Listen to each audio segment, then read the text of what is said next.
a clay tablet sits in a kiln in the city of Ugarit, and it will never be delivered. The letter pressed into its surface is a desperate plea from the last king of the Hittites, Suppiluliuma II, begging Egypt for grain. His empire is starving. His armies cannot move. And somewhere in the eastern Mediterranean, enemy ships are already in the water. The year is roughly 100 BCE, and within a single generation, every major civilization touching this sea will be gone. Not one, all of them. Mycenae, Hattusa, Ugarit, the great palace cultures that had built the world's first international economy, trading copper from Cyprus, tin from Afghanistan, cedar from Lebanon, gold from Nubia, will collapse so completely that historians will spend 3,000 years searching for a single cause. But the most terrifying possibility is not that something destroyed this world from the outside. It is that the system itself was the weapon. So what actually killed the Bronze Age, and could it happen to us again? And while you are down there, I would love to know, was the Bronze Age collapse an unavoidable consequence of building a civilization too interconnected to survive its own fragility, or did human failure at the critical moment seal its fate? But before our journey begins, please take a moment to like the video and subscribe. It's a simple and wonderful way to support the channel, and it means a great deal to me. I'm also always curious to know where in the world and at what time you're joining me tonight. A clay tablet sits in a kiln. The fire beneath it is not dramatic. It is the ordinary fire of a working city. The patient, measured heat that craftsmen have tended in this place for 300 years. The same fire that has hardened 10,000 documents before this one. Shipping manifests, grain tallies, letters of credit, royal correspondence in 5 languages pressed into wet clay by reed styluses held in practiced hands. The kiln does not know that the city around it is burning. Fire does not make distinctions. It only does what fire does. The year is 1185 BCE. The city is Ugarit, and the man who pressed these words into the clay is already dead. We do not know his name. The tablets that survive do not preserve it, and there is something appropriate in that absence, something that belongs to the nature of this story, which is not finally a story about heroes or villains, but about systems and the people who served them faithfully until the last possible moment. He was the mayor of the greatest trading city in the ancient world. He was, in the language of his own civilization, a man of accounts, trained from boyhood in the management of inventory, the dispatch of messages, the careful recording of what was owed and what was paid and what had not yet arrived. He spoke, in all probability, 3 languages. He understood the weight of clay, and so when the ships appeared on the horizon, he did what he knew how to do. He wrote a letter. The words we reconstruct from the tablets that survive are not the words of a man in the grip of terror. They are the words of a man doing his job. An enemy fleet has been sighted offshore. The number of ships is large, very large, larger than anything the Harbour Watch has seen before. The soldiers who normally garrison the city have been sent away to fight elsewhere. There is no garrison. There is no relief force within reach. He writes this plainly in the flat declarative register of administrative correspondence because that is the register he has spent his entire life perfecting, and because the habits of a civilization do not pause simply because the civilization is ending. He does not write that he is afraid. He writes what he knows. He writes what can be verified. He writes in the language of a man who has spent his life trusting in the power of accurate information to produce correct decisions, exactly what is happening and exactly what is needed. This is what scribes do. This is what they have always done. He fires the tablet because fired clay travels more reliably than raw clay. This is not a metaphor. This is a fact of Bronze Age logistics. A lesson learned long ago by the administrators who built this world, who discovered that the soft impressions of a stylus will blur and smear in the hold of a ship, that moisture and time are enemies of the record, that if a message matters, if it truly matters, you give it to the fire first, and then you give it to the sea. He fires the tablet because it is what you do when a message matters. He is following procedure at the end of the world. And in following procedure, he performs without knowing it. The one act that will allow us, 3,200 years later, to know that he ever existed at all. The fire that preserves his words is the same fire that destroys everything around them. Hold that for a moment. Let it settle. There is something in it that resists easy articulation, something about belief, about the depth of the assumption that the world you inhabit is the world that will continue, that the systems you serve are the systems that will endure, that the letter you are firing will be delivered, that the ship that carries it will arrive, that the king or general or official who reads it will respond. That response will produce action, and action will produce salvation. He believed all of this. He had to. The civilization he lived in had been teaching him to believe it since before he could speak. Ugarit had stood for 3 centuries. The trade routes that fed it had functioned without interruption for longer than living memory could reach. The world was not fragile. The world was permanent. The world was the kind of thing that went on. Ugarit. Let us stay here for a moment, because this city deserves to exist in the imagination before it disappears from history. 30,000 people live inside its walls, and in the districts that spread beyond them toward the harbour. This is, by the standards of 1185 BCE, an enormous city, a city of crowds and noise, of warehouses stacked with cedar timber and copper ingots and bolts of dyed linen, of shipyards where the smell of pine pitch and salt water mingles in the morning air, of market streets where merchants from Cyprus and Egypt and the Hittite heartland negotiate in a polyglot mixture of Ugaritic and Thattic and Akkadian and whatever else gets the deal done. The scribble school here teaches writing in at least 12 languages. The palace archives contain correspondence with kings whose capitals are 1,000 miles away. Letters that open with the salutation, "My brother," because that is how kings address one another when they need something. Because the fiction of brotherhood is the lubricant that keeps the machinery of international commerce from seizing up. The warehouses at the harbour are full. They're almost always full. That is what a trading city does. It accumulates, it distributes, it takes a percentage of everything that passes through its hands, and over 3 centuries of doing this it has grown wealthy and complex and deeply, structurally embedded in the network of exchange that connects the Eastern Mediterranean into something that functions in its essential architecture. Like a single organism, Ugarit does not grow enough grain to feed itself. It does not mine the copper that its craftsmen work. It does not harvest the timber its shipwrights use. Everything it needs arrives on ships, and everything it produces leaves on ships.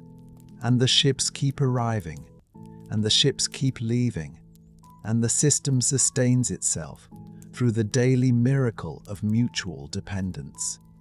A miracle so ordinary that no one in the city thinks of it as a miracle at all. This is what the mayor is trying to save when he presses his stylus into the clay. Not just his city, not just his own life. The whole intricate architecture of a world. The enemy fleet offshore is not, in the way we sometimes imagine ancient invasions, a disciplined army with a unified command and a coherent strategy. What the Harbour Watch sees on the horizon is something more complicated and more terrible than that. These are people in motion, men and women and children and ox carts and livestock, loaded onto ships and rafts and anything that floats, moving south and east along the Levantine coast, because the world they came from has already collapsed behind them, because the harvests have failed for years, and the palaces have gone dark, and the trade routes have gone silent, and there is nothing left to the north and west except ruins, hunger, and the memory of what used to be there. They are not conquerors. They are survivors. And survivors, when they arrive in sufficient numbers at a city that has no garrison and no walls strong enough to matter, do what survivors do. The mayor knows none of this. He knows only what the Harbour Watch can see. The ships, the numbers, the absence of the soldiers who should be standing between his city and whatever is coming. He knows that those soldiers are somewhere else, fighting in a war that is not yet lost, for a system that does not yet know it is already gone. He knows that the letter he is writing is the only weapon he has left. He puts it in the kiln, and then, we do not know exactly when, we do not know the precise sequence of what follows. The city burns, not the kiln. The kiln survives, because kilns are built to survive fire, because the craftsman who built it understood that the thing inside the fire must be protected from everything except the fire itself. The warehouses burn. The shipyards burn.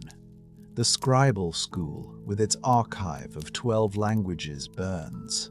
The market streets and the harbour district, and the palace, with its storerooms full of the accumulated wealth of 3 centuries of commerce, all of it burns, or is looted, or simply ceases in the space of a morning or a day or a week to exist in any form that the people who built it would recognize. After this letter, Ugarit never writes again. The tablet sits in the cooling ruins for 3,200 years. It is found in the 20th century CE by archaeologists who do not at first understand what they have found. A fired clay tablet, still sealed, still waiting for delivery, discovered in the remains of a kiln in a city that ceased to exist before the alphabet was invented. When they read it, when the words are finally translated and the context slowly reconstructed from the surrounding ruins, what emerges is not a great speech or a final testament or a dying king's valediction to his people. What emerges is a dispatch, a report, a man doing his job. This is where we begin, not at the beginning of the collapse. We will get there.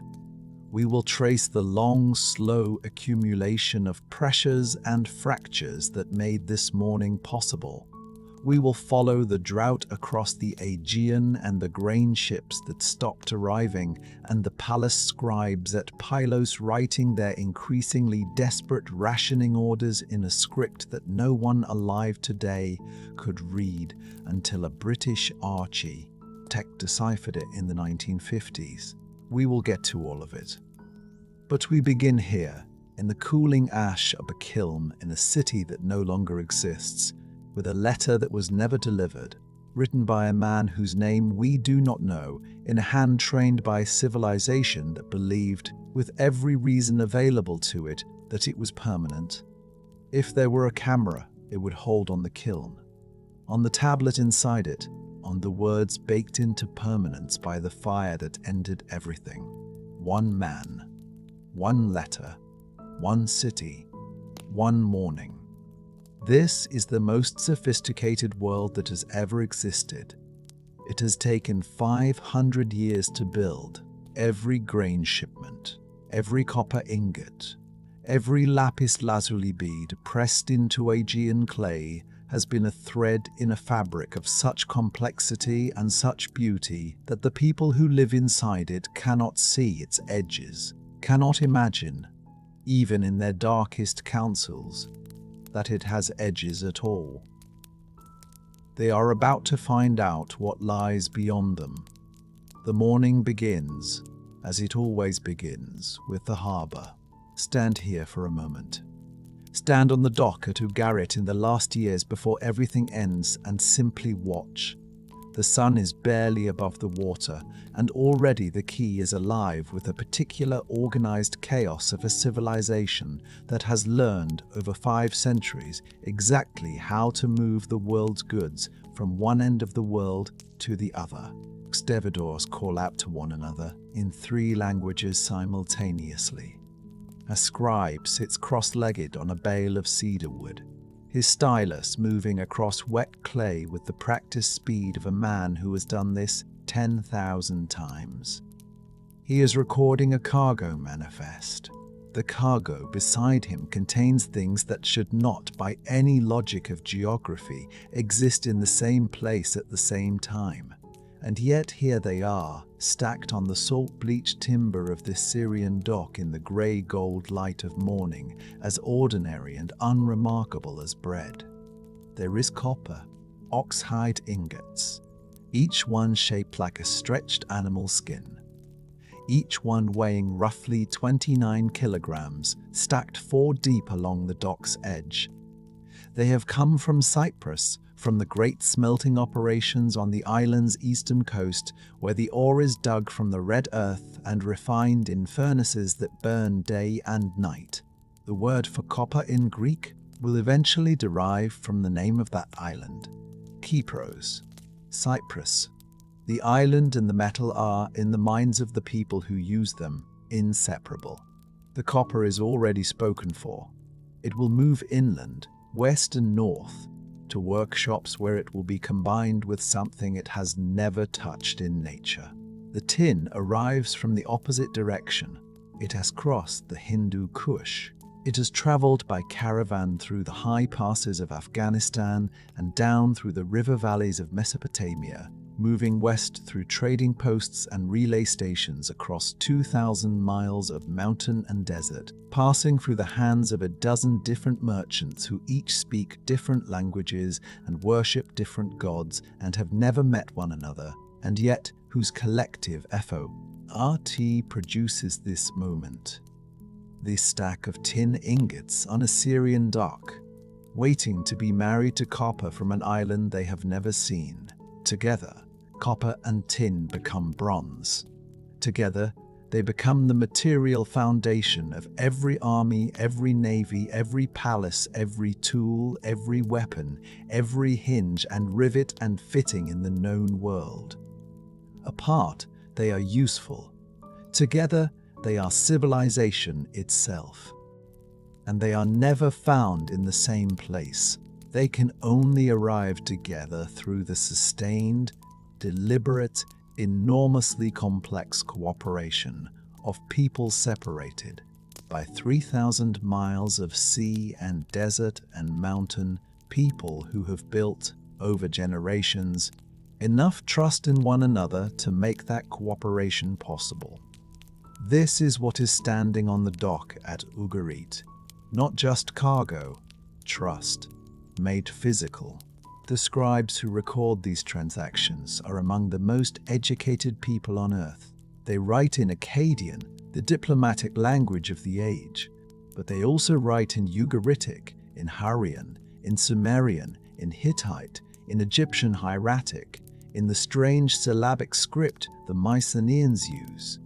A script so difficult to learn that mastery of it requires years of intensive training and produces a class of specialists whose skills are irreplaceable. The clay tablets they produce, small, dense, precise, are the nervous tissue of a civilization. They record grain shipments and bronze allocations and troop movements and treaty obligations and commercial debts that will not come due for another season. They record the names of workers who have received their rations and the names of workers who have not. They record in formulaic diplomatic language that nevertheless carries the unmistakable warmth of genuine relationship. The correspondence between kings who address one another as brothers, men who have likely never met, who rule kingdoms separated by weeks of travel, but who have created, through this administrative machinery of clay and stylus, something that functions like intimacy across impossible distances. At Mycenae, the palace sits above the plain of Argos on a citadel of dressed stone, its lion gate facing the road that descends to the sea. Inside, in the cool rooms where the light comes in low through narrow windows, the linear B tablets accumulate in their thousands. They are not literature. They are not history. They are ledgers. Obsessive, meticulous, exhaustive ledgers that track every amphora of olive oil, every fleece from the palace's sheep herds, every bronze sword issued to every soldier in the kingdom's service. The people who kept these records believed in the power of accounting the way other people believe in gods. Perhaps they were right too. The system they administer is so complex, so dependent on the precise coordination of so many moving parts, that a single season of miscounting could cascade into crisis. They do not miscalculate. They have not miscalculated for generations. The system works because they make it work, because they have inherited from their predecessors both the machinery and the institutional memory to operate it. At Hattusa, high on the Anatolian plateau where the winds come cold off the steppe even in summer, the Hittite king administers an empire that stretches from the Aegean coast to the upper Euphrates. Suppiluliuma II, who rules now in these last years of the 13th century, is the heir of a dynasty that has stood for 300 years, that has fought Egypt to a draw at Kadesh and signed the world's first known peace treaty, that has built a capital city of temples and granaries and administrative archives, that is, by any measure, one of the great urban achievements of the age. He has inherited all of this. He has also inherited its dependencies: the grain that must come from the Egyptian delta, the copper that must come from Cyprus, the tin that must arrive from the east, the wood that must be floated down from the Lebanese mountains, because the Anatolian plateau has almost none. His army is the most formidable fighting force in the world. It cannot function without bronze. Bronze cannot exist without a supply chain that crosses open water. He knows this. His administrators know this. They have built the entire military and economic architecture of the empire around the assumption that the supply chain will continue because it has always continued, because there is no living memory of a time when it did not, because the system has proven itself across centuries and the evidence of its permanence is everywhere you look. At Pi-Ramses in the Egyptian delta, Ramses III has not yet faced the crisis that will define his reign. He is, for now, a pharaoh in a tradition of pharaohs stretching back 1,000 years, ruling the most stable civilization on earth. Egypt has always been different from its neighbors, more self-sufficient, more insulated, the gift of the Nile making it uniquely capable of feeding itself regardless of what happens in the wider world. But even Egypt is woven into the fabric. Egyptian grain moves north to Hatti. Egyptian gold moves east to Babylon. Egyptian papyrus moves everywhere because the world needs something to write on. and in return, the luxury goods of the entire Eastern Mediterranean flow into Egypt, into the treasure rooms of pharaohs who are simultaneously the most powerful men in the world and the most enthusiastic consumers of the things that world produces.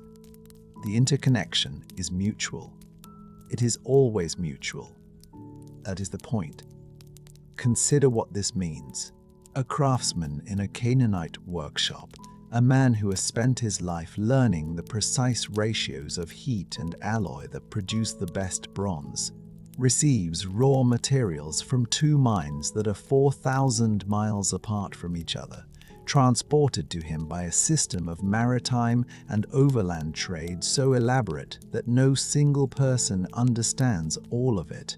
He transforms those materials into tools and weapons that arm soldiers in kingdoms whose capitals he will never visit, protecting trade routes that carry goods to cities he has never seen, sustaining a civilization that his own labor helps to constitute without his ever being able to perceive the whole of it. He is a node in a network. The network is invisible to him. It is invisible to almost everyone inside it. This is not a weakness. It is, in 1200 BCE, the supreme achievement of human organization. The ability to coordinate the efforts of millions of people across thousands of miles without any of them needing to comprehend the system entire. But there is something else to see here. Something that the people living inside this world cannot quite perceive because they are inside it. The specialization that makes this system so productive also makes it so fragile. The Canaanite bronzesmith does not know how to mine copper. He has never needed to. The Cypriot miner does not know how to smelt the ore into ingots of the quality the smiths require. He has never needed to. The Afghan tin merchant knows the mountain passes and the caravan routes and the seasonal rhythms of the trade. But he could not tell you what bronze is used for, or who finally uses it. Each person in this chain is expert in his own link and ignorant of all the others. This is efficiency. This is also the architecture of catastrophe, waiting patiently for the conditions that will reveal it. The soldiers who should be defending Ugarit's walls, the soldiers whose absence will leave that city naked before an enemy fleet, are not absent because of cowardice or incompetence.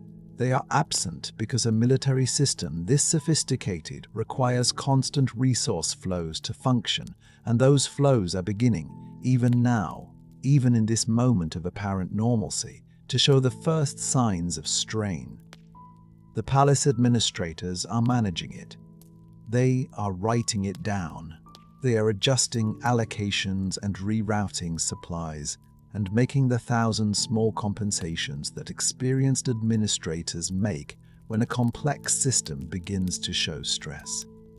They believe they are managing a temporary difficulty. They have managed temporary difficulties before. They have never managed this. The lapis lazuli bead pressed into Aegean clay has traveled from Bactria. The cedar beam in the Ugaritic warehouse has come down from Lebanon. The gold in the Egyptian treasury has been carried north from Nubia through the desert in the hands of soldiers who walked for weeks. The grain in the Hittite granary has crossed the sea from Egypt, and the bronze that makes all of it possible, that arms the soldiers who protect the trade routes, that builds the ships that carry the cargo, that fashions the tools that work the fields. The bronze is the product of a miracle of coordination that happens every day, so reliably, for so long, that the miracle has become invisible. Copper from Cyprus crossing open water, tin from Afghanistan crossing open desert, meeting in Canaan in the hands of craftsmen who transform them by fire and knowledge into the metal that names this age.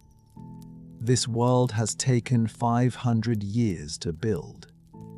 It is, by every measure available to it, the most accomplished thing human beings have yet achieved. The people who live inside it have no reason to believe it will not last forever.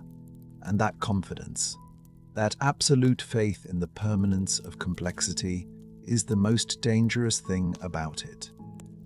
The collapse does not begin with fire. It begins with weather. Sometime around 1200 BCE, the rains that the Aegean world has counted on for centuries begin to fail. Not all at once. There is no morning on which the farmers of the Ugarit wake to find the sky permanently changed. No season so obviously ruinous that the palace administrators at Mycenae or Pylos reach immediately for the language of disaster. The failure is more patient than that, more insidious. It arrives the way all truly dangerous things arrive, gradually, plausibly, wearing the face of ordinary misfortune. The rains are late this year. The rains are light this year. Next year surely will be different. Next year is not different. This is the chapter that has no villain. No army appears on the horizon. No fire climbs the walls of the citadel. There is only the sky, and the sky withholds what it has always given. And the men who administer the most sophisticated civilization in the world begin, very quietly, to worry about grain.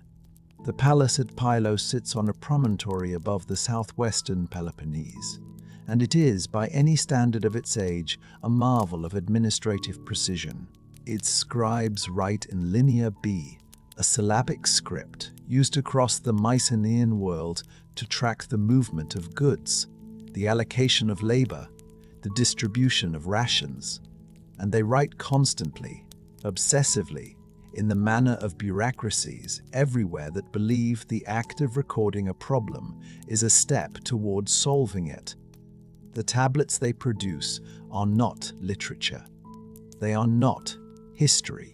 They are inventory spreadsheets, labor rosters, grain ledgers. They are the ancient equivalent of the documents that fill the filing cabinets of every organization that has ever tried to manage a system too large to hold in a single human mind. The scribes at Pylos do not think of themselves as witnesses to anything. They think of themselves as administrators. They are doing their jobs, and their jobs in the years around 1200 BCE are becoming considerably harder. The tablets begin to tell a story that their authors are not trying to tell. Read in sequence, they trace the outline of a system under pressure, a palace bureaucracy making the small, rational, individually defensible decisions that together constitute a slow catastrophe. Grain allocations are cut, not eliminated, cut. The numbers are still being tracked with meticulous care, still being distributed according to a hierarchy of need and status, but the totals are smaller than they were, and they are getting smaller. Bronze rations for the craftsmen who make the tools and weapons on which the palace depends are reduced. Workers who were allocated a certain weight of metal to complete their tasks are now allocated less. The records do not explain why. They do not need to. The scribes know why. The administrators know why. The question they are not asking. The question they are not asking. The question that will eventually answer itself with fire is whether careful management of a failing system is the same thing as solving the failure. It is not. What makes these tablets so extraordinary, what makes them available to us at all, is a fact that will not become apparent for another generation. The archive at Pylos is stored in clay. Clay, unfired, is fragile. It dissolves in water. It crumbles over centuries. The linear bead tablets that have survived from other Mycenaean sites survive largely by accident, by the chance preservation of dry conditions or protective rubble. But the tablets from Pylos survive in enormous numbers, and they survive completely. And the reason they survive is the reason the palace no longer exists. The fire that destroys Pylos will burn so hot, so thoroughly, so without mercy, that it will do what the scribes never intended. It will fire the clay into permanence. The archive will be preserved by the catastrophe it records the approach of. The disaster will be the only thing that saves the evidence of the disaster. This is the kind of irony that history produces without any apparent effort, as if the past understands something about itself that we are only beginning to learn. But the fire has not yet come. The scribes are still writing. The administrators are still writing. The administrators are still spreading. Modern paleoclimatological research, the analysis of pollen calls, isotope ratios in cave formations, tree ring sequences preserved in ancient timber, has confirmed what the tablets suggest. The drought of 1200 BCE is not an Aegean phenomenon. It is a Mediterranean phenomenon. It stretches in a band across the entire eastern basin of the sea, touching the Hittite heartland in Anatolia, the agricultural plains of Canaan, the river valleys that feed the cities of the Levantine coast. In an ordinary world, a world of isolated kingdoms and self-sufficient cities, a drought has a boundary. It devastates one region and leaves its neighbors intact. Its neighbors can then become, however reluctantly, the source of relief. The drought ends. The region recovers. This is how civilizations have always survived drought.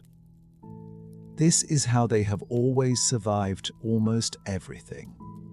But this is not an ordinary world. This is the Bronze Age international system. 3,000 miles of interlocking obligation and mutual dependence. And in this world, the drought has no boundary because the system has no boundary. Every agricultural zone that fails takes with it the trade relationships that zone sustained. Every city that begins to ration grain is a city that has less grain to export, and the cities that depended on that exported grain are now cities that must find another source. In a world where every source is facing the same sky. This is the moment to look at Suppiluliuma II. He is the last king of the Hittites. Though he does not know this yet, he governs from Hattusa, the great capital in the Anatolian highlands, a city of temples and storehouses and administrative archives that rival anything in the known world. He is the heir to an empire that has stood for centuries, that has fought Egypt to a standstill and signed the world's first known peace treaty, that has administered a vast network of vassal states across Anatolia and northern Syria. He is not a weak king. He is not a foolish king, but he is a king governing an empire that is already, before the worst has come, structurally compromised in ways that the coming crisis will make irreversible. The Hittite Empire has been fighting Assyria for a generation, a prolonged, expensive, inconclusive war that has drained the treasury and exhausted the army and left the succession murky enough that Suppiluliuma II's own claim to the throne is contested. The internal disputes have weakened the administrative machinery at precisely the moment when that machinery will need to function perfectly. The war with Assyria has consumed resources at precisely the moment when those resources will need to be in reserve. Suppiluliuma II inherits an empire that is, in the language of systems, running without redundancy, operating at full capacity in normal conditions, with nothing left over for the conditions that are coming. And the conditions that are coming do not care about any of this. The drought does not negotiate with political circumstances. The failing harvests do not make allowances for succession disputes. The Hittites need grain. They have always needed grain. The Anatolian highlands are not naturally productive enough to feed an empire, and the Hittites have always supplemented their domestic agriculture with imports, primarily from Egypt, carried along the trade routes that the Bronze Age system maintains with such careful precision. They need metal, bronze weapons, bronze tools, bronze fittings for chariots and siege equipment, all of it dependent on copper from Cyprus, tin from the distant east, and the ships and routes and relationships that move those materials from their sources to the smiths who combine them. The Hittites have always had these things because the system has always provided them. The system has always provided them because every part of the system has always functioned. Now, in the years around 1200 BCE, the parts are beginning not to function. The Mycenaean palaces are the first to feel the full weight of the drought, and the first to begin the movement that will accelerate everything else. The palace economies of Mycenae, Tiryns, Pylos, and the other great centers of the Aegean world are not merely administrative headquarters. They are the organizing principle of their entire regional economies. The palace controls the land. The palace controls the clan. The palace distributes the food. The palace employs the craftsmen, the sailors, the soldiers. When the palace cannot feed the population it administers, the population does not simply wait to starve.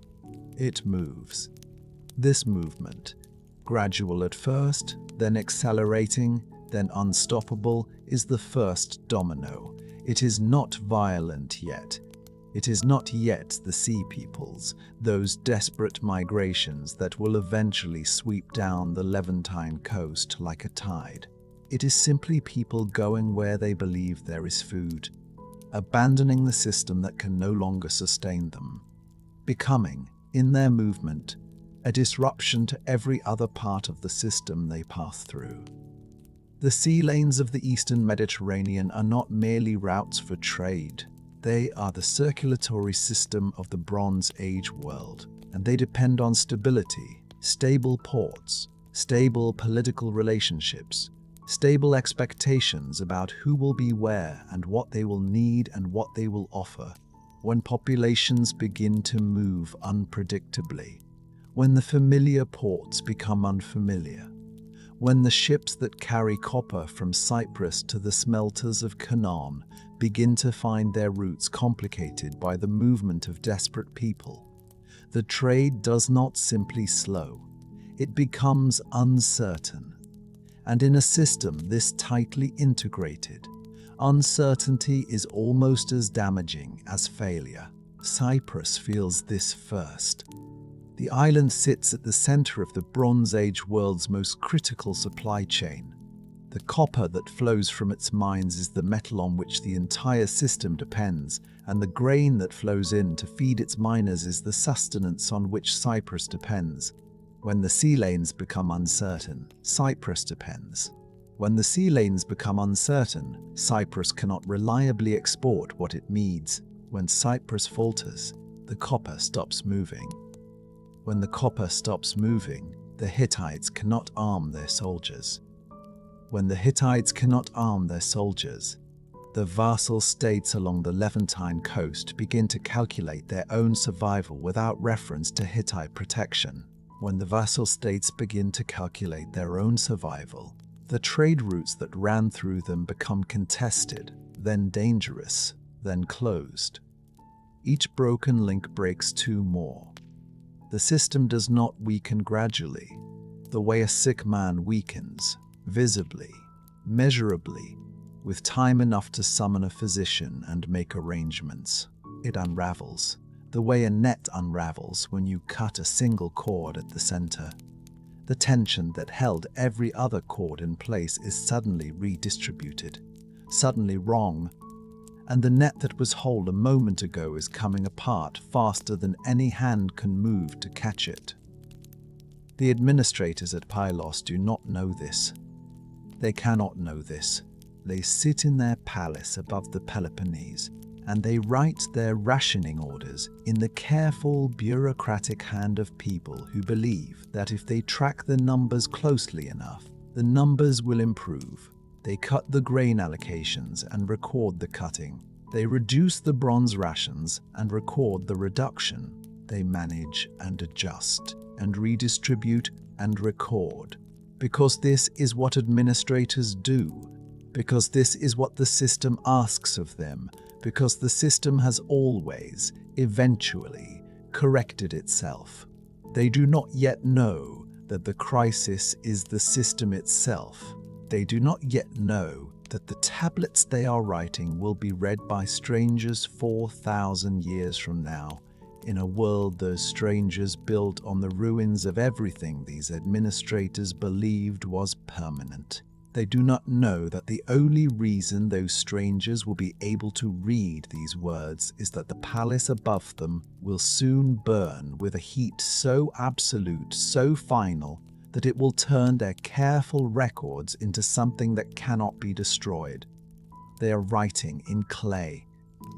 They think they are managing a crisis. Outside, the sky is clear and the rains are late, and somewhere in the distance, in a direction no one is yet looking, the first cord at the center of the net has already been cut. In the citadel of Hattusa, the capital of the Hittite Empire, Suppiluliuma II sits at the center of a world that is contracting around him.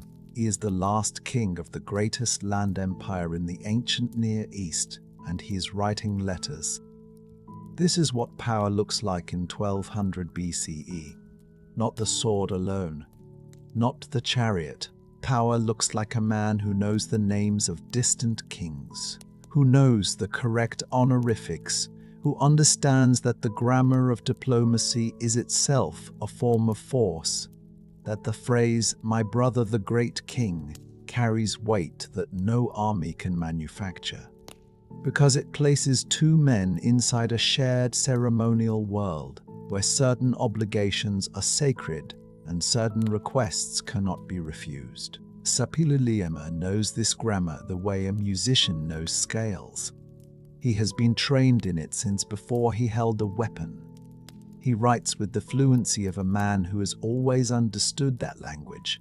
Deployed correctly, is the most efficient instrument of statecraft available. He addresses the Pharaoh of Egypt. He addresses the kings of Canaan. He addresses the rulers of Cyprus and the trading cities of the Levantine coast. He uses the correct titles. He invokes the correct precedents. He frames his requests inside the long, elaborate courtesy of a tradition that has taken centuries to build, a diplomatic culture so refined that even a demand can be made to sound like a gift. Even a plea can be wrapped in the language of equals exchanging favors between men who have no need of favors. For a time, this works. The system is still functioning, barely, at the edges. Grain arrives in small quantities. Assurances are sent. The language of brotherhood holds. Then something begins to change in the letters. Not all at once. Gradually. The way a voice changes when a person is trying not to show fear and cannot quite manage it. The requests become more specific. The quantities named are larger. The intervals between letters grow shorter. The elaborate preambles, those long ceremonial opening passages that were as much ritual as communication, that established the cosmic order within which the correspondence took place, begin to compress. There is less time for ceremony when the thing you need is urgent. There is less room for the grammar of equals when what you are doing is, in fact, begging. Suppiluliuma needs grain. He needs it not as a luxury, not as a supplement to domestic production, but is the difference between an empire that can feed its cities and an empire that cannot.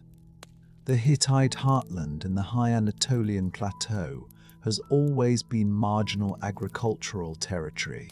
The empire has always depended on grain moving through the trade networks. From Egypt, from the Levantine coast, from the agricultural surpluses of kingdoms that exist within the system precisely because the system makes their surpluses worth something. This is not a failure of planning. It is the logical outcome of 2 centuries of successful integration. The Hittites became what they became partly because they did not need to grow everything themselves. They had built something better than self-sufficiency. They had built interdependence. And now the routes that carry the grain are disrupting. The ships that should be arriving are not arriving, or are arriving late, or are arriving with smaller cargoes than expected, or are not arriving at all. The reasons are various and compound, and each one makes the others worse. There is drought in the Aegean. There is unrest on the sea lanes. There is something happening in the west, in the direction of the islands and the Greek mainland, that no one has yet found the correct words to describe. A movement of peoples, a pressure building from a direction that the diplomatic correspondence was never designed to address. Because the diplomatic correspondence was designed for a world of fixed cities and stable kingdoms, not for what is co-Ming. And Sapilulioma is fighting a war on his eastern frontier. This is the detail that must be understood to understand everything else. The Hittite Empire does not arrive at this moment of crisis from a position of peace. It arises from a generation of conflict with Assyria. A prolonged, expensive, inconclusive war on the empire's eastern edge that has consumed men and metal and grain and the attention of the court for years. Before Sapilurima even takes the throne, the succession is fractured by dispute, by the kind of internal contest for power that empires generate when they have been at war long enough that the question of who rules begins to matter more than the question of what they rule. He inherits a state that is already stressed. He inherits a treasury that is already stretched. He inherits an army that is already deployed. He is, by every available measure, a capable king. This must be said plainly. He is not a weak man presiding over a weak state. He is a strong man presiding over a strong state that is being asked to be stronger than the world will allow. And then he does something remarkable. He takes his navy, the Hittite navy, the fleet of a land empire that has nevertheless understood the strategic necessity of sea power, and he sails against Cyprus. The campaign is swift and decisive.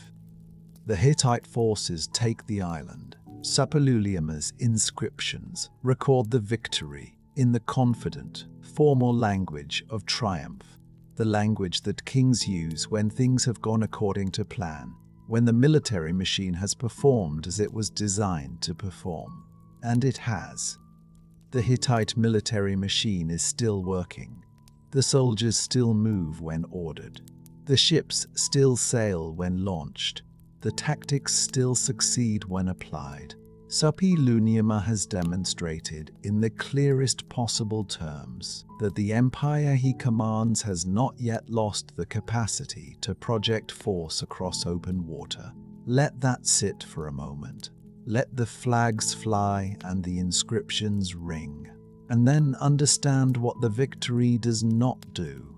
It does not bring grain. It does not reopen the sea lanes that are disrupting, for reasons that have nothing to do with Cyprus and everything to do with what is happening further west in the collapsing world from which the pressure on those sea lanes originates. It does not resolve the war with Assyria. It does not repair the succession disputes that fractured the court before he took power. It does not address the drought. It does not reassemble the system.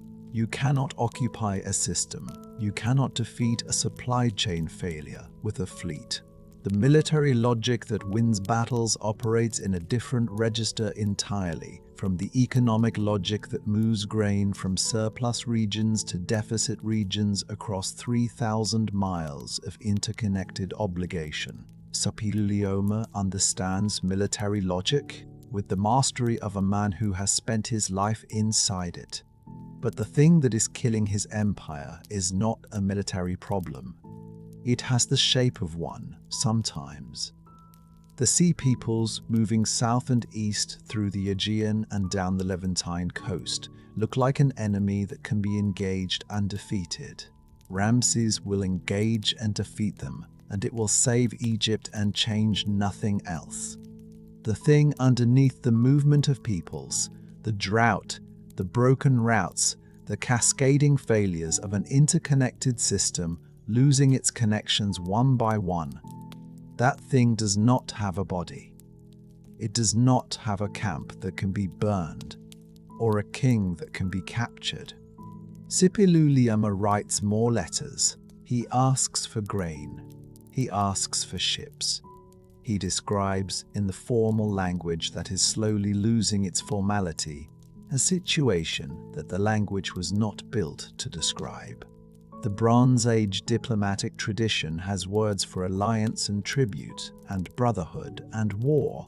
It has elaborate vocabularies for the exchange of gifts between equals, for the movement of daughters in marriage, for the protocols of ambassadorial reception. It does not have words. Not really. Not adequate ones. For what it feels like when the system itself begins to come apart, when the problem is not any single enemy or any single failure, but the accumulated weight of everything failing at once in a world that was only ever as strong as the connections between its parts. The letters travel south. They move through the relay points, the cities along the Levantine coast where the correspondence of great kings passes through on its way to other great kings. One of those relay points is Ugarit. Ugarit in these years is already living inside its own emergency, the city that has spent centuries as the great cosmopolitan crossroads of the Eastern Mediterranean. The city of 30,000 people, of warehouses and shipyards and scribes writing in a dozen languages, of merchants who know the prices in ports they have never visited, is receiving news from offshore that its own letters struggle to contain. There is an enemy fleet. It has been sighted. The soldiers who might have defended the city have been sent away, mobilized into exactly the kind of coordinated military response that Sapilulioma is attempting to organize from his citadel in Hattusa, the response that is already too late and too thin and spread across too many simultaneous crises to be adequate to any of them. The mayor of Ugarit writes his own letters. He writes to the king of Elashia, the ruler of Cyprus, asking for help. He describes the ships offshore. He describes the soldiers who are not there. He writes with the controlled urgency of a man who has not yet stopped believing that the system will respond, that the letter will reach its destination, that help will come because help has always come, because that is what the system does. It responds, it compensates, it moves resources from where they are to where they are needed, because that is the entire purpose of everything that has been built over the past 5 centuries. The letter is never sent. It is found in the kiln where it was being fired for delivery, fired to harden the clay, to make it durable enough for the journey it will never take. The city burns around the kiln. The fire that destroys Ugarit is the same fire that preserves the letter, baking it into a permanence that its author never intended and would not have wanted. After that letter, Ugarit is silent. The scribes do not write again. The ships do not sail again.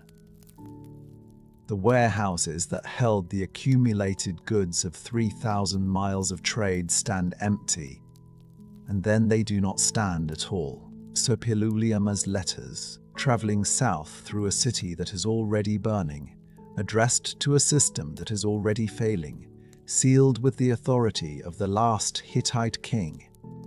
They arrive at Ugarit in the ruins. They are found there centuries later, still sealed, still waiting. Think about what that means. A sealed letter is an act of faith. It is the physical expression of the belief that there is someone on the other end, that the distance between sender and receiver is a temporary condition that the system exists to overcome. A sealed letter says, "I am here, you are there, and the world between us is navigable." A sealed letter found in ruins, still sealed, centuries after it was written. That is the faith of the Bronze Age, preserved in clay. The faith of a king who believed the system would hold long enough for his words to complete their journey. It did not hold. Sipiluliuma II disappears from history without a recorded death. There is no inscription of his final battle, no archive entry marking his end, no successor named in any document that has survived. The greatest land empire in the ancient Near East does not fall on a specific date. It does not lose a final, decisive engagement that can be pointed to as the moment everything changed. It simply stops. The records stop. The name stops appearing. The citadel of Hattusa is burned and abandoned, and the people who burned it and the people who abandoned it leave no account of what happened in the language that Hattusa used. Because Hattusa's language dies with Hattusa, and the silence that follows is so complete that it will be 3,000 years before anyone reads Hittite again. What remains is the letters, the sealed letters in the ruins of a city that was supposed to carry them forward, the final requests of a king who understood power completely and found that understanding insufficient, the elaborate honorifics of a diplomatic tradition addressing a world that had already stopped listening. He was not defeated. That is the thing that must be understood. He was not outmaneuvered, not outfought, not outthought. He was a master craftsman, working with perfect technique or material that had already cracked through, cracked not by any blow he failed to parry, but by the accumulated stress of a system that had been built for integration and had no architecture for collapse. The letters are still sealed. The question they contain, the question of whether grain will come, whether ships will arrive, whether the world will hold together long enough for one more season. That question is still, in a sense, unanswered. It was never answered.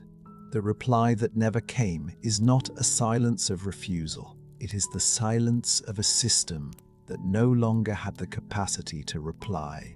A silence that spread from the burning ports to the empty sea lanes, to the abandoned citadels, to the stopped hands of scribes who had always written and now had nothing left to write on and no one left to write for.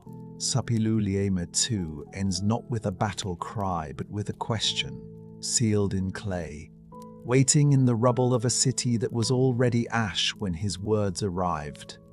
The empire ends the same way, not with thunder, with silence, with the particular silence of a world that had everything, every instrument of civilization, every refinement of power, every accumulated advantage of 500 years of building, and discovered, in the space of a single generation, that none of it was enough. That the thing it had forgotten how to do was the only thing, in the end, that mattered. Survive alone. They are not an army. That is the first and most important thing to understand, and it is the thing that makes them so difficult to comprehend. so resistant to the categories that history has always used to organize its violence. There is no general riding at the front of this movement. There is no strategy being executed from a command tent on a hill somewhere. No single king who has decided that the Levantine coast must fall. There is no unified political identity, no shared banner, no common language that binds these people to one another in any formal sense. What is moving south and east along the coast of the ancient world in the last years of the 13th century before the Common Era is something far harder to name and far more terrible to face than an army. It is a civilization in motion. Several civilizations in motion, semblation simultaneously, and they are moving because there is nowhere left for them to stay. This distinction is not academic. It is the difference between a wound and a hemorrhage. An army can be defeated. A general can be killed. A strategy unraveled. A supply line cut, but a population in motion. Hundreds of thousands of men and women and children and livestock and ox carts carrying everything they still possess through a world that is already burning behind them. A population like that cannot be stopped by winning a battle, because it is not fighting a battle, it is surviving. And survival, when it reaches the scale of a civilization, looks from the outside exactly like conquest, looks like invasion, looks like an enemy arriving from the sea with violence in its hands. The Egyptians, who survive long enough to write the history, will call them the Sea Peoples, and the name will stick across 3,000 years. But the name carries within it a misunderstanding that Egypt perhaps cannot help. These are not foreigners arriving from outside the system. They are the system's own exiles, its own displaced populations. The Aegean world that is collapsing behind them was their world too, and the destruction they carry with them is the destruction of people who have already lost everything once and have decided, with the particular ferocity of the dispossessed, that they will not lose it again. The Egyptian records describe them with a mixture of military precision and something close to awe. They come from islands in the sea, the inscriptions say. They have no fixed home. Every land they touch in their passage they destroy. The scribes at Medinet Habu write of their advance in language that is simultaneously triumphant and terrified. Triumphant because Egypt will survive. Terrified because the scale of what is coming requires a new vocabulary to describe. No one in the Egyptian court has ever seen anything like this. Not a raid, not an incursion. A tide with children in it. And the Egyptian framing is not wrong exactly. It is incomplete in a way that reveals more about Egypt's self-understanding than about the people it is describing. Egypt has always imagined itself as the stable center around which the chaos of the world rotates at a safe distance. The pharaoh is the guarantor of cosmic order. What comes from the sea comes from outside that order, from beyond the circle of civilization, from the realm of disorder and darkness that Egypt's entire theological architecture exists to hold at bay. To acknowledge that the Sea Peoples were once participants in the same international system that Egypt helped to build, that the tin and copper and grain flowing through Egyptian ports fed and armed the very populations now arriving at its borders, would require a kind of self-examination that no civilization in crisis has ever found easy to perform. So Egypt calls them foreigners. Egypt calls them the enemy. And Egypt is not entirely wrong. But it is not entirely right either. What is right is the scale. What is right is the relentlessness. They move through the Levantine coast the way a tide moves, not because they are irresistible in any single engagement, but because they do not stop. They cannot stop. There is nothing behind them. The Aegean world that sustained them is gone. The palace economies that organized their labor, stored their grain, administered their trade.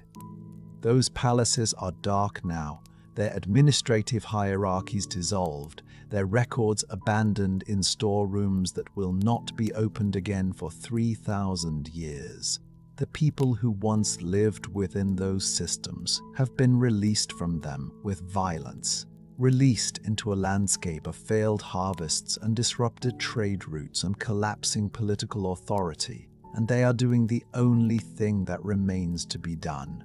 They are moving toward food, moving toward stability, moving toward any coast that still has grain in its warehouses and ships in its harbors, and they are taking what they find there because the alternative is to die in place, and they have already watched enough people die in place.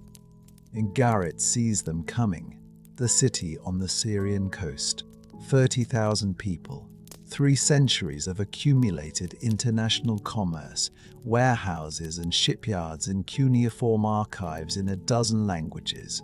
Ugarit has been the great cosmopolitan trading hub of the Eastern Mediterranean for so long that its citizens have perhaps forgotten what the world looks like without it.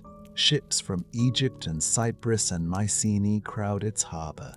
Its scribes write in Ugaritic and Akkadian and Hittite and Cypro-Minoan, shifting languages the way merchants shift currencies, moving between systems of meaning with the ease of long practice.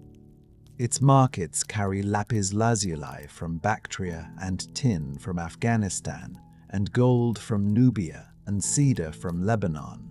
It is, by every measure available to the ancient world, a city that matters. A city that has always mattered. A city that cannot imagine itself not mattering. And then the letters begin to arrive. The king of Alashier, Cyprus, writes to Ugarit with urgency. Enemy ships have been sighted, 20 enemy vessels. They have attacked his coast, done great damage. He asks for information. He asks whether similar ships have been seen near Ugarit's shores. The letter carries the anxiety of a man who does not yet understand that the question he is asking has already been overtaken by events.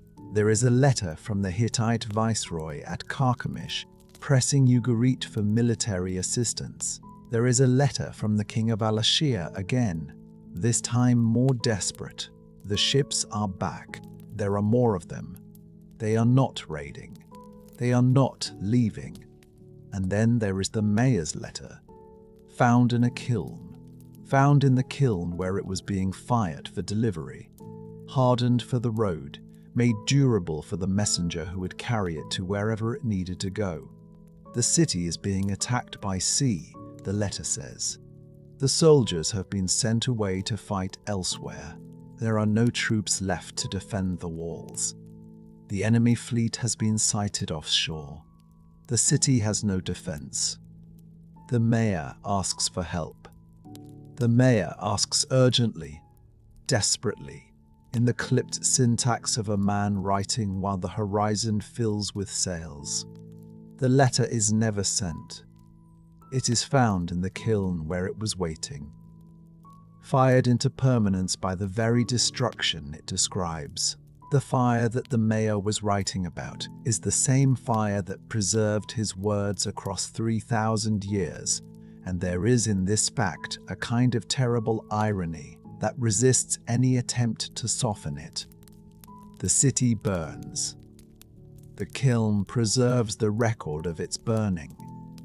And after that letter, after that final clay tablet fired in that final kiln on that final night, Ugarit never writes again. 30,000 people, 3 centuries of commerce, a dozen languages and 100 trade routes and warehouses full of the accumulated wealth of the ancient world's most sophisticated exchange network, gone in a single night, not conquered, not absorbed into a new empire, not reorganized under new management, not rebuilt by the people who took it. Gone. The site will not be substantially inhabited again.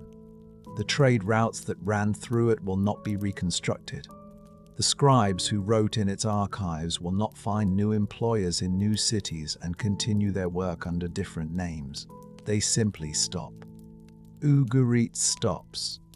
And the silence that follows is more devastating than any description of the burning could ever be, because this is what the sea peoples leave behind them. Not occupation, silence. They move through a city, and what remains is not a city under new management, but the ruins of what a city once was. The bones of an administrative system that no one who survives has the resources or the organizational capacity to reconstruct. They are not building a new world as they move through the old one. They are consuming what remains of the old world's stored energy, its grain, its bronze, its ships. Because they have no choice, because the system that would have produced new grain and new bronze and new ships has already collapsed behind them, and they are living on the reserves of a civilization that has stopped being able to replenish itself. The Hittite naval campaign, Suppiluliuma's brief victory over Cyprus, those warships moving through the eastern Mediterranean in what must have seemed like a demonstration of imperial power, reveals itself now for what it always was. A gesture, a single battle won against a tide that cannot be stopped by winning a single battle. The Hittites defeat a fleet off the coast of Cyprus, and the tide does not care. The tide has no fleet to be defeated. It has 1,000 vessels carrying families and livestock and the desperate momentum of the dispossessed, and when one cluster of those vessels is driven back, 100 more are already rounding the next headland. Suppiluliuma wins his battle and loses his empire. The distinction between those two facts is the distinction between the military imagination and the reality of systemic collapse. Between the idea that the right application of force at the right moment can reverse a civilizational failure and the truth, which is that by the time the force is being applied, the failure is already complete. Hattusa falls, the great capital of the Hittite Empire. The city of temples and storehouses and the cuneiform archives that recorded the correspondence of kings. Hattusa is burned and abandoned. There is no record of the burning. There is no final letter from the Hittite king to a neighbor who might have helped. No clay tablet found in a kiln. No last administrative document recording the distribution of grain that never arrives. The Hittite record simply ends. One of the great powers of the ancient world, a civilization that has existed for 500 years, that has fought Egypt to a standstill and administered an empire from the Aegean coast to the upper Euphrates. It ceases to exist, not gradually, not through the slow erosion of a century of decline. Within a generation, within, perhaps, a decade, and now at the edge of the delta, at the mouth of the Nile where the great river spreads itself into the sea, something is gathering. Ramses III, Pharaoh of Egypt, is marshalling his forces. He has read the intelligence reports. He has seen the letters reports. He has seen the letters from the Levantine coast, the accounts of burning cities and displaced populations and enemy fleets moving south with the wind behind them. He knows what is coming. He knows the scale of it.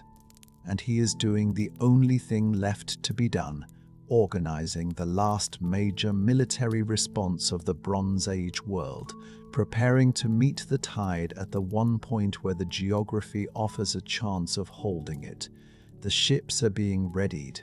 The archers are being positioned on the riverbanks and in the marshes and along the edge of the delta where the land and the sea meet in the shallow water that will determine everything. Ramses has the resources. Egypt still has grain in its storehouses, still has bronze in its armories, still has the administrative machinery of a functioning palace economy, battered, strained, but intact. He has what the Hittites no longer have. He has what Ugarit no longer has. He has what the Mycenaean palaces, dark now and silent, no longer have. He has a state, and he is about to use it. But the fire that takes Ugarit is visible in the archaeological record as a single, distinct, burning layer.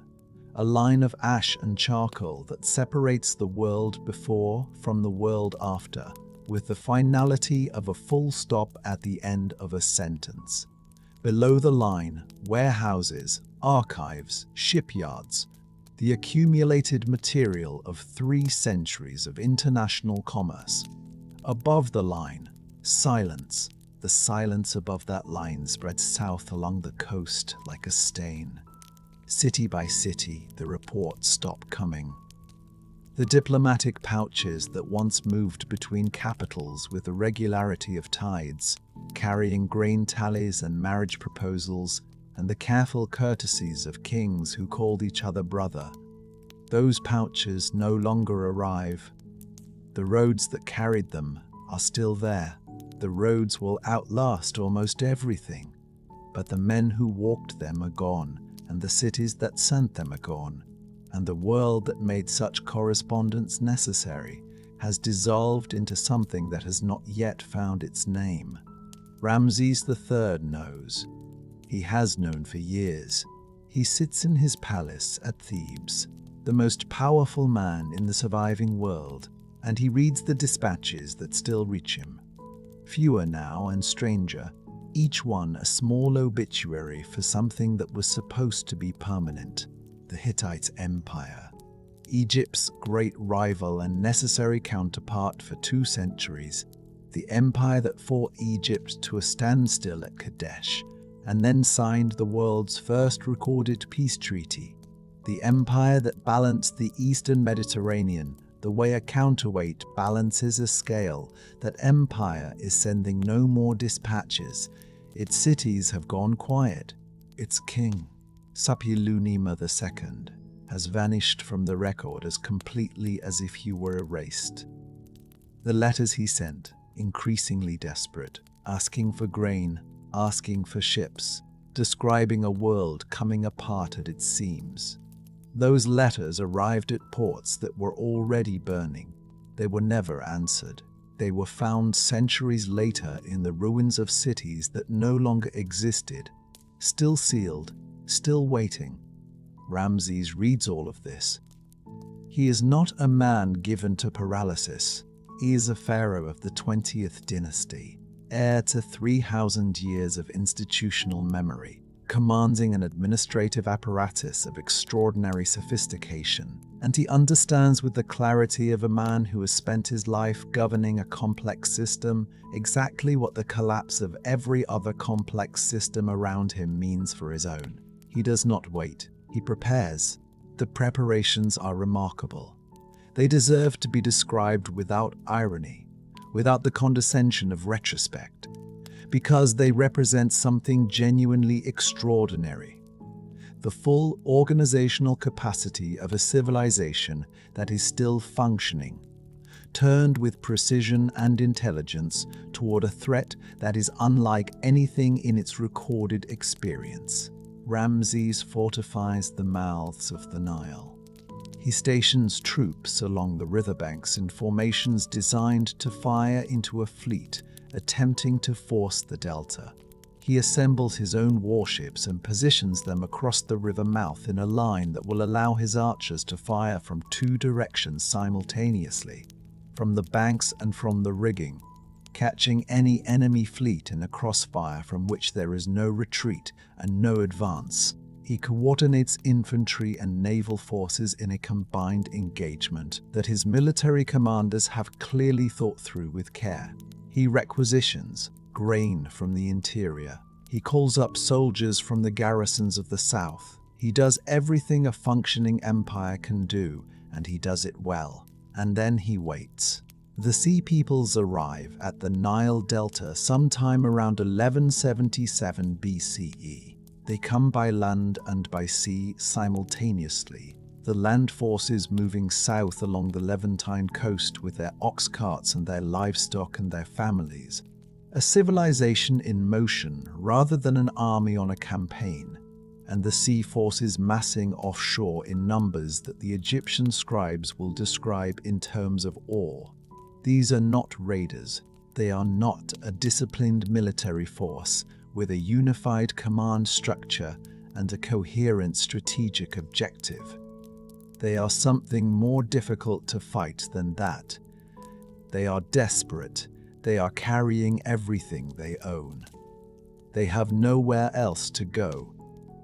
The battle at the Nile mouth is real, and it is decisive, and Ramses wins it. The inscriptions at Medinet Habu record what happens with the thunderous precision of a civilization that knows how to commemorate its own power.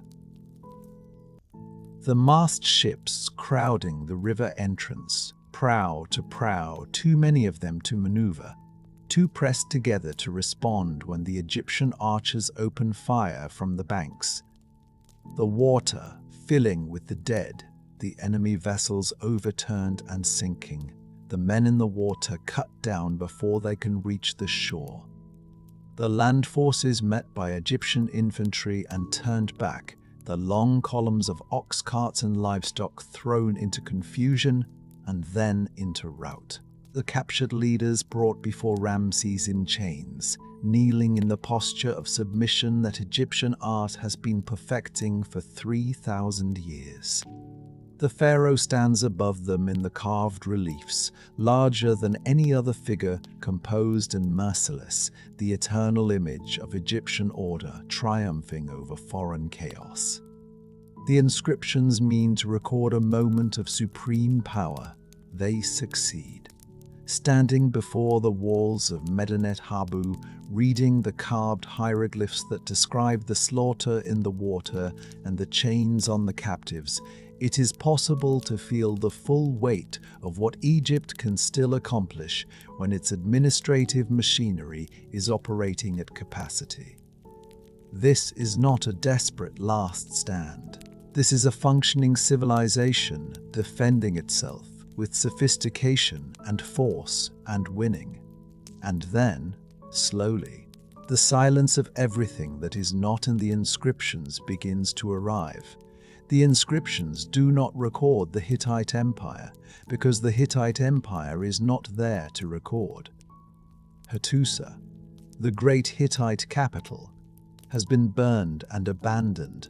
The administrative tablets that once organized the grain shipments from Egypt to the Hittite armies. The careful bureaucratic machinery that made the relationship between these two powers legible and functional. Those tablets are ash. Sapaluli-Amatu, the last king of a civilization that administered hundreds of thousands of square miles of territory, has left no record of his death, no record of his final days, no record of whether he understood what was happening to everything he ruled. He is simply gone, the way a lamp goes out, present, and then not present with no intermediate state. The inscriptions at Medinet Habu do not record Ugarit, because Ugarit is a single burning layer in the archaeological record, a line of ash and charcoal that has already been drawn. The warehouses are gone. The shipyards are gone. The cuneiform archives in a dozen languages, the accumulated correspondence of 3 centuries of international commerce, the clay tablets that traveled with the cargo, gone. The mayor who wrote the last letter, describing the enemy fleet offshore and the absence of soldiers to resist it, did not survive to know that his letter would be found 3,000 years later in the kiln where it was being fired for delivery, preserved by the very fire that consumed everything around it.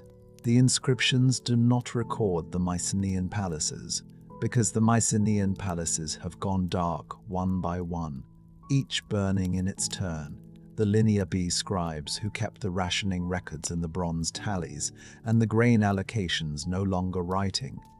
The palace administrators who once managed distribution networks of extraordinary complexity, no longer administering anything.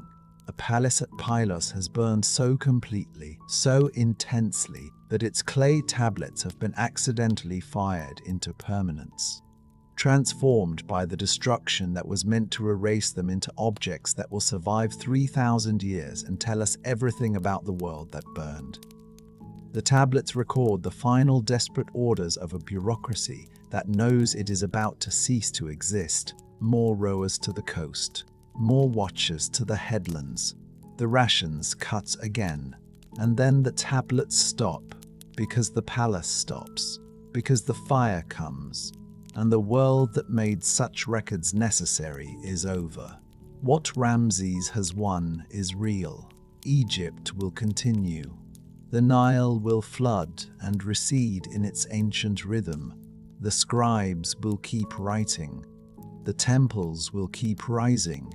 The pharaohs will keep ruling for another 1,000 years and more, and the administrative continuity of Egyptian civilization will prove to be something genuinely remarkable.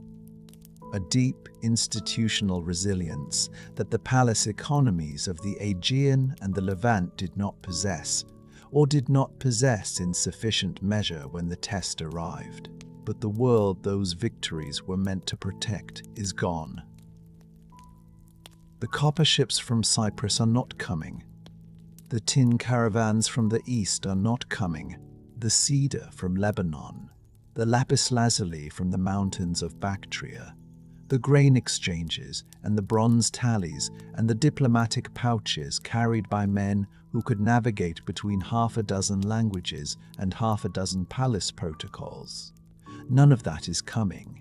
The trade network that sustained the Eastern Mediterranean for 500 years, the network that was not a luxury but a structural necessity, the network that made it possible for Cyprus to eat and for the Hittites to arm their soldiers and for the Aegean queens to wear lapis at their throats.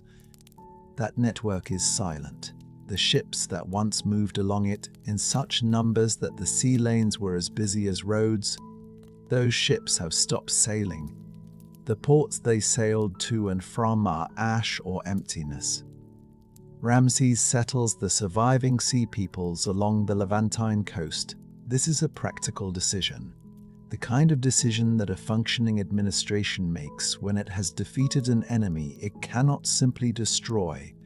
There are too many of them. They are already here, and the territories they are occupying were themselves emptied by the same catastrophe that sent these people south. They are given land in the territories that Ugarit once traded with and the Hittites once administered.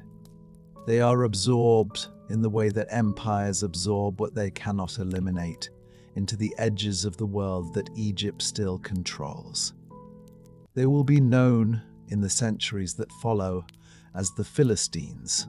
That name will carry weight that Ramses could not have anticipated. It will become in the literature and memory of the civilizations that grow from the ruins of this one, a word for everything that is barbaric and opposed to culture, a word stripped of the complexity of its origin. But these are not barbarians. These are the descendants of a sophisticated Aegean world, people who came from palace economies and trade networks and cosmopolitan port cities, people who carry within them the last living memory of the Bronze Age civilization that burned. They arrive at the edge of a new world carrying the ghost of the old one inside them, and they become part of what grows next, shaped by what they lost, and what they survived, and what they survived, and what they can no longer fully remember. Egypt survives. That is not nothing. It is, in fact, extraordinary. The single major Bronze Age civilization in the Eastern Mediterranean that does not collapse, that maintains its administrative continuity, that keeps writing and building and governing through the catastrophe that consumes everything around it. Ramses III is a real king who fights a real battle and wins it. And the inscriptions at Medinet Habu are a real monument to a real achievement. Stand before them and feel the weight of that. Let it be what it is, and then stand in the silence that surrounds them. The Hittite Empire is gone. Ugarit is gone. The Mycenaean palaces are gone. The trade routes are gone. The trade routes are gone. The scribes who wrote in multiple languages on clay tablets that traveled with the cargo are gone, and the languages some of them wrote in will not be read again for 3,000 years, and some of them will not be read again at all. The world that took 500 years to build, the world of interconnected palaces and bronze-laden ships and ambassadors who called each other brother, the world that was by every measure available to it permanent, that world is gone, and the victory at the Nile Delta, however real, however hard-won, however brilliantly executed, restores none of it. Ramses III has saved Egypt. He has saved nothing else. The silence that descends over the Eastern Mediterranean in the decades after the battle is not the silence of defeat. Egypt has not been defeated. It is the silence of absence, of trade routes that no longer have anything to carry, of ports that no longer have ships to receive, of a world that was so tightly woven together that when it came apart everywhere at once, and the piece that survived found itself alone in a way it had not been alone for 5 centuries.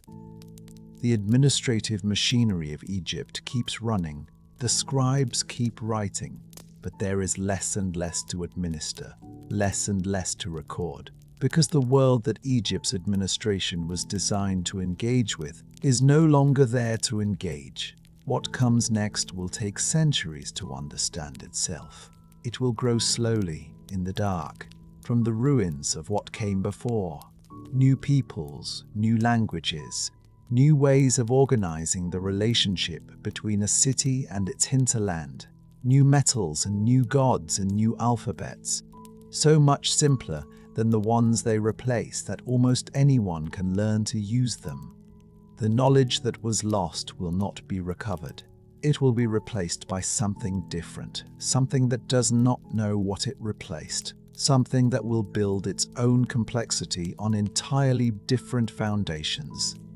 But that is not yet. That is later. What is now, in the years after the battle at the Nile, is the silence. The trade routes are silent. The scribes are silent. The ships are not sailing, and the most powerful man in the surviving world sits in his palace at Thebes, the victor of the last great battle of the Bronze Age, and rules over a world that no longer has a world to rule within. He has won. He has won completely, and the winning changes almost nothing about what has already been lost. The silence settles like sediment. It does not announce itself. It accumulates layer by layer, season by season, in the way that all true silences do, not as the absence of sound, but as the absence of the things that made sound. The ships that carried copper and grain and lapis lazuli across the length of the known world, the scribes who recorded their cargo in 6 languages on tablets of wet clay, the merchants who met in the warehouses of Ugarit and argued prices in the common ton of commerce that 3 centuries of trade had slowly built. These are the sounds that are gone, not the sounds of voices exactly, but the sound of a civilization at work. The organized, purposeful, irreplaceable noise of a world that knew what it was doing and why. Within 50 years of the battle at the Nile, that noise is over. Historians will later argue about the precise sequence, about which city fell first and which held longest, about whether the sea peoples were cause or symptom, about the relative weight of drought and disruption and internal collapse. They will argue because the evidence is scattered and partial, and because the collapse was not a single event, but a cascading series of them, each one making the next more inevitable, the whole thing moving with the terrible momentum of a structure that has already decided to fall and is simply working out the geometry of how. But the arguments, however necessary, miss something essential. The essential thing is this: within a human lifetime, within the span of years a person can remember from childhood to old age, the entire world that had taken 500 years to build goes dark. Not dims, not retreats. Goes dark. Begin at Pylos, because Pylos is where the irony is sharpest and most unbearable. The palace at Pylos sits on a hill above the southwestern coast of Greece, looking out over the Ionian Sea. It is one of the great Mycenaean administrative centers, a palace of storerooms and workshops and reception halls, of painted frescoes and carved stone and the constant, industrious scratch of stylus on clay. The Linear B tablets found here are among the most complete records of Bronze Age palace administration that survive anywhere in the world. They record grain allocations and bronze rations, and the names of women assigned to weaving workshops and the quantities of oil delivered to shrines. They record a civilization managing itself with extraordinary precision, right up until the moment it cannot manage itself at all. The last tablets from Pylos are rationing orders, grain allocations cut, bronze rations for craftsmen reduced to almost nothing, rowers called up for service, possibly coastal defense, possibly the desperate mobilization of a palace that already understands what is coming. The handwriting on these tablets. If handwriting on these write word from marks pressed into clay does not change, there is no sign of panic in the administrative language, no departure from the careful bureaucratic formulas that the scribes have used for generations. The palace records its own dissolution in the same measured voice it used to record everything else, and then the voice stops. The palace burns. The fire is intense enough to suggest it was deliberate, a destruction rather than an accident, though the distinction may not have mattered much to the people who lived there. And here is the thing that must be stated plainly, without editorial, because the plain statement is already more than enough. The tablets survive because the palace burns, the clay that was never meant to be permanent, that was meant to be dissolved in water and reused, season after season, the way a modern office might erase and rewrite a whiteboard is fired by the catastrophe into something harder than anyone intended. The tablets become ceramic. They become permanent. They outlast the palace, the civilization, the language they were written in, the entire world that produced them. We can read the rationing orders of Pylos today because the palace that issued them was destroyed. We know the names of the women in the weaving workshops because the building that housed them was burned to the ground. The collapse preserves what it ends. This is not metaphor. This is the literal mechanism by which the evidence survives. Destruction is the condition of memory. It is the collapse in miniature, and it is almost too precise to have been invented. Move now through the abandonments, because they must be named. Mycenae, the great citadel on its rocky hill, with its lion gate and its shaft graves and its treasury of Atreus. The corbelled tomb, that is, by the standards of its time, an engineering achievement of the first order. Mycenae goes dark, not conquered exactly, not replaced by another civilization, that builds on top of it. It is simply left. The people who lived there disperse or die, or move to somewhere that offers better odds, and the palace that administered the Ugarit plain and sent ships across the Aegean falls silent. The walls remain standing. They are too massive to fall quickly, but the life inside them stops.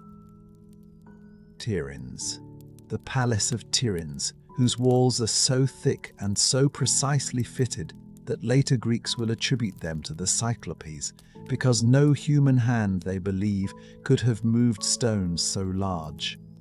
Tiryns is abandoned. The Cyclopes, it turns out, were ordinary people and leave. And then Hattusa. Hattusa deserves more than a name in a list, because Hattusa is the one that the imagination fails to fully hold. The capital of the Hittite Empire, a city of temples and archives and the great carved stone gates, the Lion Gate, the Sphinx Gate, the King's Gate, with its relief of a warrior god that stands 8 feet tall. A city of perhaps 50,000 people at its height. The administrative center of an empire that had contested Egypt for control of the Levant, that had signed with Ramses II, the world's first surviving peace treaty, that had maintained the complex diplomatic correspondence of great powers for 2 centuries. Hattusa is burned and abandoned sometime around 1180 BCE. The destruction is thorough. The city does not merely decline, it is emptied. And then it is swallowed. The location of Hattusa is forgotten for 3,000 years. Hold that. 3,000 years. The city of the Hittite kings. The city of the Hittite kings. The city of the first peace treaty. The city of archives that contained the administrative records of an empire is so completely erased from human memory that it's very low. When European archaeologists in the 19th century begin piecing together the evidence that the Hittites even existed, that the people mentioned in passing in Egyptian records and in the Hebrew Bible were a real empire, a great power, a civilization of genuine sophistication, they have to search for the capital as if it were a rumor. It is found in 1906 at a place called Bogoskui in central Anatolia, under a mound of earth that had been accumulating for 3 millennia. The tablets are there. The gates are there. The walls are there.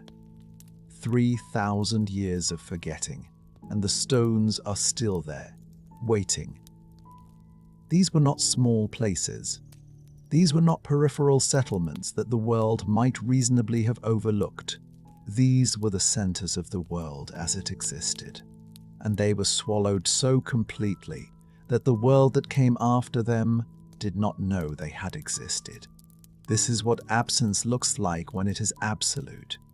In Greece, the demographic collapse unfolds across 4 centuries, and the narration must find the human scale of 4 centuries, because the number alone does not carry the weight it should. 4 centuries is not a statistic. It is a landscape that empties generation by generation of people. A village that had 300 people has 150. A generation later, 70. A generation after that, the village is not a village anymore. It is a collection of ruins that the people who live nearby do not have the vocabulary to explain, because the civilization that built those ruins left no written record that survived, and the oral memory of a catastrophe that happened 100 years ago is already fragmentary, already becoming myth. The population of Greece falls by perhaps 75% over the 4 centuries following the collapse. 75%. 3 out of every 4 people across the span of 16 generations simply not there, not killed in a single catastrophe. History is rarely that clean, but lost to hunger, to displacement, to the slow arithmetic of a world that can no longer support the people it once fed. The palace economies that organized agricultural surplus and distributed it through administrative networks are gone. The trade routes that supplemented local production with imported grain are gone. What remains is subsistence, and subsistence in the Eastern Mediterranean in the early Iron Age is not always enough. And then the writing stops. Linear B, the syllabic script that the Mycenaean scribes used to record their grain allocations and their bronze rations and the names of their weavers, disappears entirely. Not evolves, not transforms into something simpler. Disappears. The knowledge of how to write, which had taken centuries to develop and which had become so essential to the functioning of the palace economy that scribes were among the most valued members of the administrative class, is lost. There is no one left who knows how to teach it, or no one left who knows how to teach it, or both. The distinction may not matter. The result is the same. Greece goes illiterate. For 400 years, Greece does not write. When writing returns to Greece, it arrives as a borrowed thing. The Phoenicians, those careful, tenacious merchants of the Levantine coast, one of the few cultures of the Bronze Age world to survive the collapse without complete destruction, have kept something alive through the long silence. They've kept the practice of long-distance trade, diminished but not extinguished. They have kept the art of writing, adapted and simplified into an alphabet that can be learned in days rather than years. They carry this alphabet west and north. Along the trade routes they are slowly, painstakingly rebuilding. And when the Greeks encounter it, they recognize something in it. Not a memory, exactly, because the memory is gone, but a capacity, a hunger for the tool that writing is, and they take it and make it their own. The alphabet that will eventually produce Homer and Plato and Sophocles is a Phoenician invention carried through the dark by people who had learned at catastrophic cost to travel light. But that is the next chapter's reckoning. This chapter belongs to the darkness itself. Consider iron.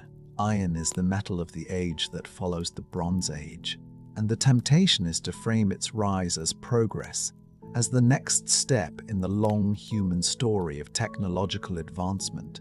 Each age building on the last, each metal superior to the one before. The temptation is wrong. Iron is not superior to the one before. The temptation is wrong.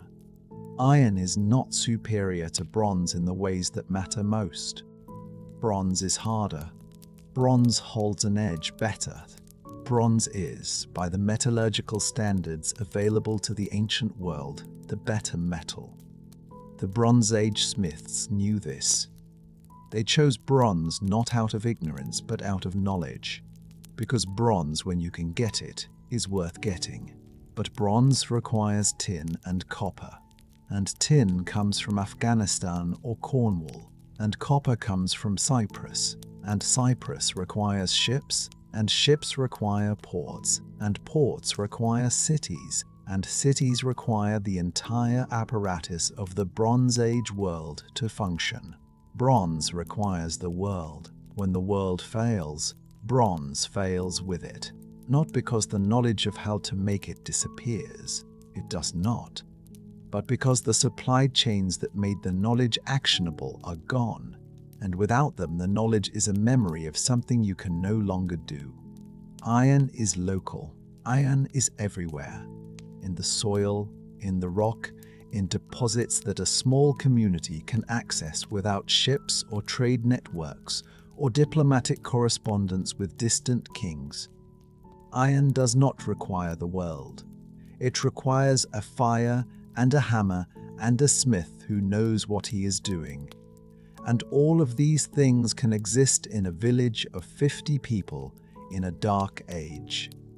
Iron is adaptation to loss. It is the lesson the collapse has taught.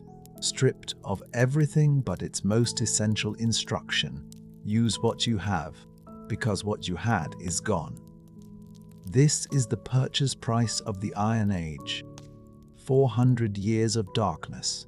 400 years during which the population of Greece falls by 3/4, during which the art of writing is lost and must be reinvented, during which the ships that once carried lapis lazuli and copper and grain across the whole of the known world rot in harbors that no longer exist. The palace at Pylos is a field of ash with tablets in it. The city of Hattusa is a mound of earth in central Anatolia that no one living can name. The warehouses of Ugarit are rubble on a Syrian hillside, and somewhere in that rubble is a letter that was never sent, fired into permanence by the same fire that made its sending impossible. This is what the failure of a system looks like when the system is everything. This is what happens when complexity forgets to leave anything underneath itself to catch the fall. The Bronze Age world did not die because it was weak.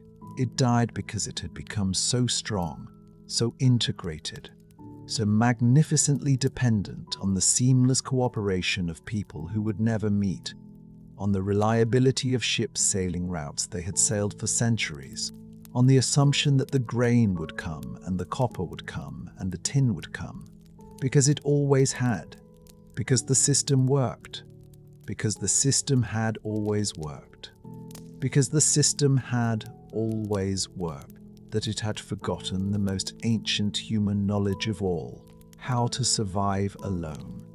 And when the system failed, there was nothing left underneath it, nothing to catch the fall, only the silence, spreading outward from the burning palaces like a tide, filling the harbors and the trade routes and the administrative corridors and the cuneiform archives, until the silence was all there was, and the world that had taken 500 years to build existed only in tablets of fired clay that no one living could read. The Bronze Age world is gone.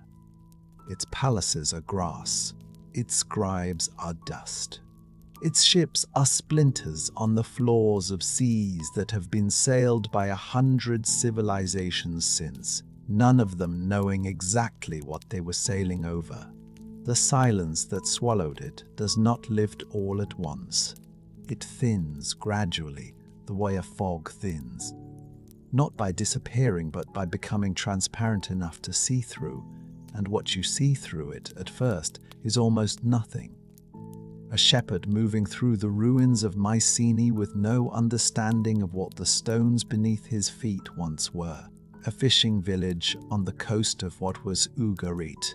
The fishermen pulling their nets across the buried warehouses and cuneiform archives of a city that once held 30,000 souls and corresponded with kings. The world that burned does not announce its absence. It simply ceases to be present, and presence, it turns out, is the only thing the living ever notice. 400 years pass. This is not a metaphor. It is a duration. 4 centuries of reduced population, reduced trade, reduced complexity, reduced ambition. The Eastern Mediterranean breathing shallowly, existing at the subsistence level that the Bronze Age world had spent 500 years transcending. The Greeks, who had been Mycenaeans, who had built the great palace at Pylos and the citadel at Mycenae and the administrative apparatus that ran on linear B and olive oil and organized labor. The Greeks lose writing entirely, not the use of it, the knowledge of it. The very concept of recording language in symbols on a surface disappears from the culture as completely as if it had never existed. When they reinvent it, centuries later, borrowing an alphabet from the Phoenicians and adapting it with vowels, it is not a recovery, it is an invention. They are, in the most literal sense, starting over. And yet, something survives. Not the palaces, not the trade networks, not the administrative hierarchies or the specialized craftsmen or the bronze. What survives is smaller and, in the end, more durable. The Greeks who emerge from the Dark Age build differently. They build the polis, the city-state, small, self-sufficient, jealously independent, constitutionally suspicious of the concentrated power that had made the Mycenaean palaces so efficient and so vulnerable at once. They are not building a better Bronze Age, they are building the opposite of one. They are building a world in which no single point of failure can bring everything down, because there is no single point of anything. It is not a conscious lesson. History does not teach consciously. It teaches by elimination, by the slow removal of every arrangement that cannot survive its own contradictions, until what remains is what remains. The Phoenicians understand this earlier than anyone. They have always understood it. Ugarit burned, but the Phoenicians, the trading cities of the Levantine coast, Byblos and Sidon and Tyre, survived the collapse with something like coherence in Tyre. They survive because they are small. They survive because they are flexible. They survive because their wealth is not stored in palace granaries or bronze arsenals, but in knowledge. Knowledge of winds and currents, knowledge of markets and materials, knowledge of how to move things from where they are to where they are needed. When the great interconnected system collapses, the Phoenicians lose their best customers and their most lucrative routes, but they do not lose themselves. They are not so specialized that the death of the system is the death of them. They adapt. They sail further. They plant colonies along the North African coast, in Sicily, in Spain, at the far edges of the known world. They carry the alphabet, the Phoenician alphabet, the ancestor of every Western writing system now in use. Across the Mediterranean, like a seed blown by a catastrophe into soil it would never otherwise have reached. This is not a consolation. The writer must resist calling it one. The Phoenicians do not compensate for what the Bronze Age world lost. Nothing compensates for that. What they do is carry something forward through the darkness. A thread of commercial and cultural continuity that the darkness does not quite manage to extinguish. They are not the heirs of the Bronze Age. They are its survivors, and survival is not inheritance. It is what you manage to hold in your hands while everything else burns. Ramses III lives. Egypt lives. He stands at Medinet Habu and records his victory in stone that still stands, in images that still speak, the massed ships, the archers at the rails, the sea peoples drowning in the delta waters while the pharaoh, serene and enormous, watches from the shore. He wins. This must be said clearly, because it is true and because the truth of it is its own particular irony. He wins the last great military engagement of the Bronze Age world, and the winning saves Egypt and saves almost nothing else, because the world the battle was fought to preserve is already gone by the time the battle is over. The Hittites, Egypt's great counterweight, Egypt's necessary rival, the empire that had given the Bronze Age its structure of competing powers for 2 centuries. The Hittites are finished. There is no treaty to renew. There is no king to address as brother. There is no system left to be part of. And then, with the external threat repelled and the borders quiet, the internal world of the Egyptian court turns on itself. The Turin judicial papyrus records what follows with the clinical precision of a legal document: a conspiracy in the royal harem, a plot against the pharaoh's life, a trial of the conspirators. Ramses III, the man who stopped the sea peoples at the mouth of the Nile, is undone not by the tide of migration and violence from the north, but by the people inside his own palace walls. He dies, possibly assassinated, possibly dying of wounds sustained in the attempt. The evidence argues both ways, and the argument is itself a kind of epitaph, surrounded by the monuments of his victory, in a world that his victory has not saved. He is the last great pharaoh of the new kingdom in any meaningful sense. After him, the decline is long, and the glory is borrowed. Egypt survives, but Egypt diminishes, and the Bronze Age world that Egypt was the last living member of is already, by the time he dies, 3,000 miles of silence and ruins. Sippalulium II is harder to mourn because he is harder to see. He leaves almost nothing. A few inscriptions, a handful of references in the records of other courts, the letters he sent to Egypt, asking for grain, asking for ships, describing a world coming apart. Those letters survive, found in the ruins of Ugarit because they never arrived where they were sent.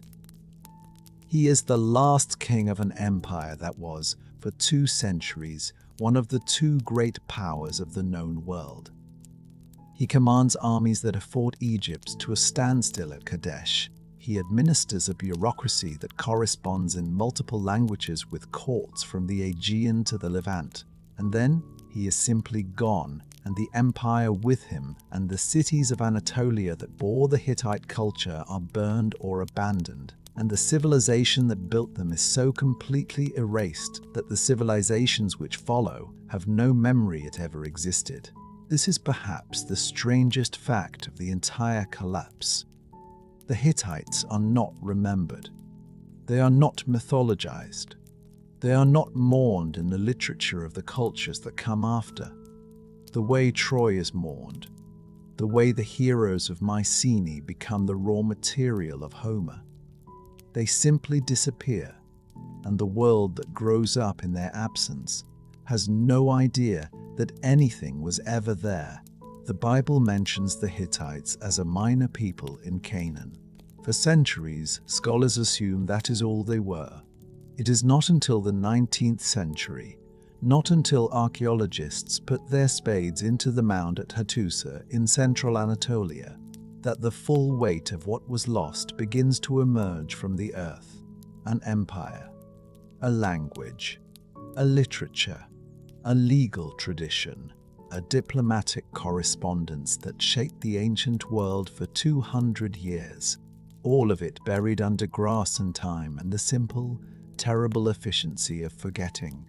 Suppilulium II sends his letters, and the letters do not arrive. This is the Bronze Age world in its final moment.